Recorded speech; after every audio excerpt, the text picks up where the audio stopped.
إنا أرسلنا نوحا إلى قومه أن أنذر قومك من قبل أن يأتيهم عذاب أليم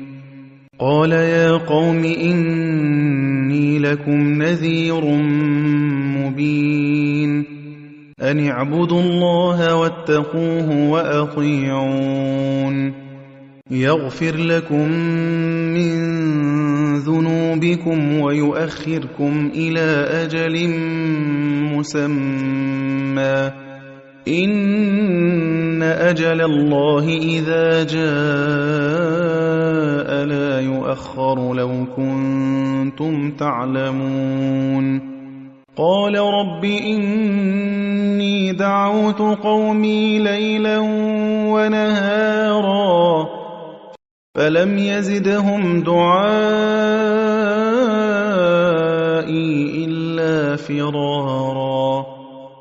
وإني كلما دعوتهم لتغفر لهم جعلوا أصابعهم في آذانهم واستغشوا ثيابهم وأصروا واستكبروا استكبارا ثم إني دعوتهم جهارا ثم إني أعلنت لهم وأسررت لهم إسرارا فقلت استغفروا ربكم إنه كان غفارا يرسل السماء عليكم مدرارا ويمددكم بأموال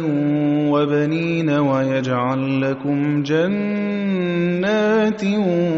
ويجعل لكم أنهارا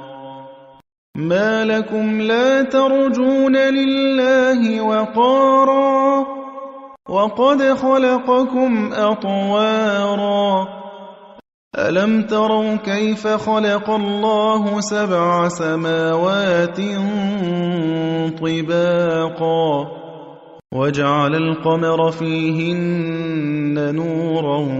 وجعل الشمس سراجا والله أنبتكم من الأرض نباتا ثم يعيدكم فيها ويخرجكم إخراجا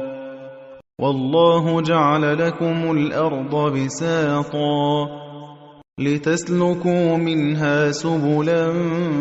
فجاجا قال نوح رب إنهم عصوني واتبعوا من لم يزده ماله وولده إلا خسارا ومكروا مكرا كبارا وقالوا لا تذرن آلهتكم ولا تذرن ودا ولا سواعا ولا يغوث ويعوق ونسرا وقد أضلوا كثيرا ولا تزد الظالمين إلا ضلالا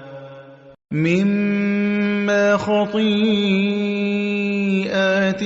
أغرقوا فأدخلوا نارا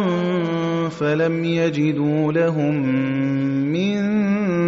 دون الله أنصارا وقال نوح رب لا تذر على الأرض من الكافرين ديارا إنك إن تذرهم يضلوا عبادك ولا يلدوا إلا فاجرا كفارا رب اغفر لي ولوالدي ولمن دخل بيتي مؤمنا وللمؤمنين والمؤمنات ولا تزد الظالمين إلا تبارا